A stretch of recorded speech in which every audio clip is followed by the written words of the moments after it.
सावित्री और सत्यवान की प्रेम कथा हम बचपन से सुनते आ रहे हैं, लेकिन क्या आप जानते हैं सावित्री ने अपने मृत पति के प्राण कैसे लौटाए थे? कहते हैं यमराज को मजबूर होकर सत्यवान के प्राण लौटाने पड़े। आखिर ऐसा क्या किया था सावित्री ने कि स्वयं यमराज को उसके पति के प्राण लौटाने पड़े? एक घना जंगल था और उस जंगल में सत्यवान लकड़ी काट रहे थे। उनके शरीर से पसीना बह रहा था, लेकिन फिर भी वे लगातार लकड़ी काटते जा रहे थे। अचानक उनकी पत्नी सावित्री वहां आ जाती है। वह सत्यवान के पास आकर कहती है, सुबह से लकड़ी काट रहे हैं, जरा आराम कीजिए। सत्यवान कुल्हाड़ी नीचे रखकर अपनी पत्नी की ओर देखते हैं। सावित्री अपनी साड़ी के पल्लू से सत्यवान का चेहरा पोंछ देती है। फिर वह अपनी साड़ी के पल्लू से कुछ फल निकालकर सत्यवान को देती है और कहती हैं, इस पेड़ के नीचे बैठिए, थोड़ा आराम कीजिए और ये फल खाइए, मैं स्नान करके आती हूँ। सत्यवान फल लेकर पेड़ के नीचे बैठ जाते हैं और सावित्री स्नान के लिए नदी की ओर चली जाती है। सत्यवान उन्हें पुकार कर कहते हैं, सावित्री आज तुम बहुत सुंदर लग रही हो। सावित्री अपने पति की ओर मुड़कर देखती है और मुस्कुराते हुए नदी की ओर बढ़ जाती है। सावित्री नदी में स्नान करने उतरती है। उधर सत्यवान लगातार उनकी ओर देखते रहते हैं। स्नान करते हुए सावित्री भी अपने पति की ओर देखती रहती है। कुछ देर बाद सत्यवान उठकर नदी की ओर बढ़ते हैं, लेकिन उठते ही उन्हें सीने में तेज पीड़ा होती है। वह अपना सीना दबाकर पकड़ लेते हैं, लेकिन स्नान में व्यस्त सावित्री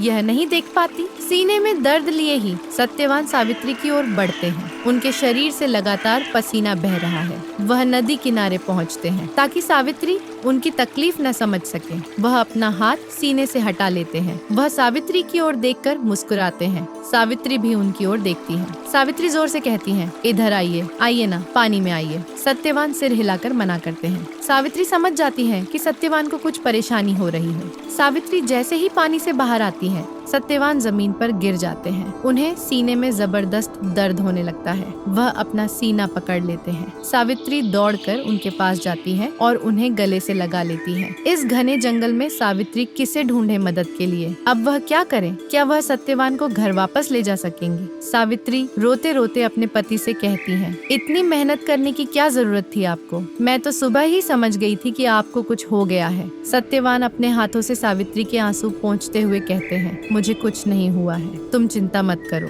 सावित्री कहती है, क्या मैं बेवकूफ हूँ? क्या मुझे पता नहीं चल रहा कि आपको कितनी तकलीफ हो रही है? सत्यवान किसी तरह उठकर बैठ जाते हैं। वह सावित्री से कहते हैं, मुझे तुम्हें कुछ देना है। सावित्री गुस्से में कहती है, अब यहाँ क्या दोगे मुझे? मुझे कुछ नहीं चाहिए, बस आप घर चलिए। जब तक आप पूरी तरह ठीक नहीं हो जाते, मैं आपको जंगल में लकड़ी काटने नहीं आने दूंगी। जरूरत पड़ी तो मैं आऊंगी, लेकिन आप नहीं। सत्यवान धीरे धीरे खड़े होते हैं। वह हाँफ रहे होते हैं। वह सावित्री का हाथ पकड़कर कहते हैं, चलो मेरे साथ। सावित्री पूछती है, कहाँ ले जा रहे हैं आप मुझे? सत्यवान कहते हैं, मैंने कहा ना, तुम्हें मैं कुछ देना चाहता हूँ, मान लो, जैसे कि ये आखिरी बार है। सत्यवान की बात पूरी होने से पहले ही सावित्री कहती है, चुप रहिए आप। आखिरी बार का क्या मतलब? किस बात की आखिरी बार? सत्यवान मुस्कुराते हुए कहते हैं, चलो। सावित्री बिना कुछ कहे सत्यवान के साथ चल पड़ती है। आखिर क्या देना चाहते हैं सत्यवान सावित्री को? आज ही क्यों? क्या आज कोई विशेष दिन है? कुछ देर चलने के बाद सत्यवान रुक जाते हैं। फिर वह सावित्री की आंखों पर अपना हाथ रख देते हैं। सावित्री कहती है, क्या कर रहे हैं आप? सत्यवान कुछ नहीं कहते और धीरे धीरे सावित्री को एक पेड़ के सामने ले जाते हैं। फिर वह सावित्री की आंखों से अपना हाथ हटा लेते हैं। सावित्री अपनी आंखें खोलती हैं। वह हैरानी से उस पेड़ की ओर देखती है। पेड़ की छाल पर बड़े बड़े अक्षरों में लिखा है, सावित्री सत्यवान। सत्यवान सावित्री के गले में फूलों की माला पहना देते हैं। सावित्री मुड़कर सत्यवान की ओर देखती है। वह सत्यवान की आंखों में निहारती रहती है। सत्यवान कहते हैं, तुम्हें याद है, आज से ठीक 1 साल पहले हमने एक दूसरे से जीवन भर साथ निभाने का वादा किया था। सावित्री सत्यवान को गले लगाते हुए कहती है, ये आपने लिखा है? सत्यवान कुछ कह नहीं पाते। वे सीने की तीव्र पीड़ा से कराह उठते हैं और फिर वे जमीन पर गिर जाते हैं। सावित्री चिल्लाकर कहती है, क्या हुआ? आंखें खोलिए, क्या हुआ? सत्यवान धीरे धीरे आंखें खोलकर उनकी ओर देखते हैं। फिर वे सामने के रास्ते की ओर देखते हैं। सावित्री भी उस रास्ते की ओर मुड़कर देखती है और फिर वह अपने पति को गले लगाकर जोर से चिल्लाती है, कोई तुम्हें कहीं नहीं ले जा सकता, कहीं भी नहीं। कौन खड़ा है? उस रास्ते पर। सत्यवान उसी ओर देख रहे होते हैं। स्वयं यमराज वहाँ उपस्थित होते हैं। सावित्री अपने पति को कसकर गले लगाए रहती है। यमराज अपना हाथ सत्यवान की ओर बढ़ाते हैं। सत्यवान की आंखें बंद हो जाती हैं। वे प्राण त्याग देते हैं। फिर यमराज उन्हें लेकर चले जाते हैं। इधर सावित्री स्तब्ध हो जाती है। अब वह क्या करे? इसके बाद सावित्री यमराज के पीछे पीछे जाती है। वह यमराज को पुकार कर कहती है, कृपया करके मेरे पति के प्राण वापस कर दीजिए। जरूरत हो तो मुझे ले जाइए, लेकिन उन्हें लौटा दीजिए। यमराज कुछ नहीं कहते और आगे बढ़ते जाते हैं। फिर यमराज सत्यवान को लेकर पाताल लोक पहुँचते हैं। जब यमराज विश्राम कर रहे होते हैं, तभी उन्हें अचानक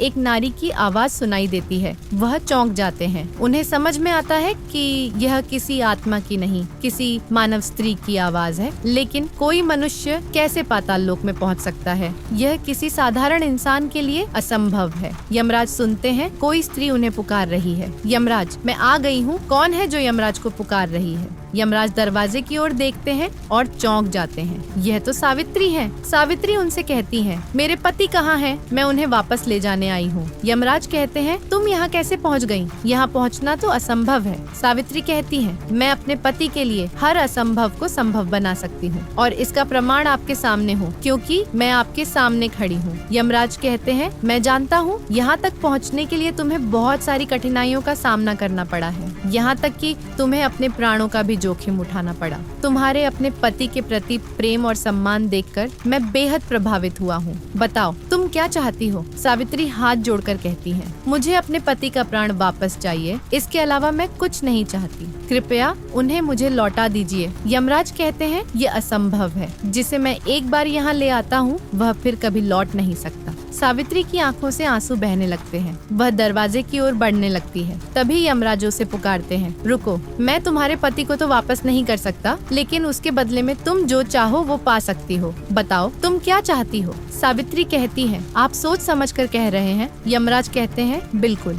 लेकिन सत्यवान का प्राण नहीं। सावित्री कहती है, तो फिर मैं चाहती हूँ कि मेरे सत्यवान के पिता की दृष्टि वापस आ जाए। मैं चाहती हूँ कि उनका खोया हुआ राज्य उन्हें वापस मिल जाए। मैं चाहती हूँ कि मेरे पिता के 100 पुत्र हों। क्या आप मुझे ये सब दे सकते हैं? यमराज मुस्कुराकर कहते हैं, हाँ, मैं ये सब दे सकता हूँ। और कुछ चाहिए? सावित्री कुछ देर चुप रहती है, फिर कहती है, मुझे 100 पुत्र चाहिए। यमराज बिना कुछ सोचे ही उसकी बात मान लेते हैं, लेकिन तभी वे चौंक जाते हैं। क्यों? सावित्री उन्हें कहती है, क्या हुआ यमराज? आप तो मान गए थे। आपने ही मुझे ये वरदान दिए हैं। अब अगर आप मेरे पति को वापस नहीं करेंगे तो मैं 100 पुत्रों को जन्म कैसे दूंगी? यमराज आश्चर्यचकित होकर सावित्री की ओर देखते हैं। वे कहते हैं, अपने पति के प्रति तुम्हारा प्रेम मुझे एक बार फिर प्रभावित कर गया। ले जाओ अपने पति को। तुम दोनों का प्रेम युगों युगों तक जीवित रहेगा। सावित्री, सत्यवान। फिर यमराज सत्यवान को सावित्री को लौटा देते हैं। सावित्री और सत्यवान दोनों हाथ जोड़कर यमराज को प्रणाम करते हैं और पाताल लोक से विदा लेते हैं। फिर वे लौट आते हैं उसी घने जंगल में,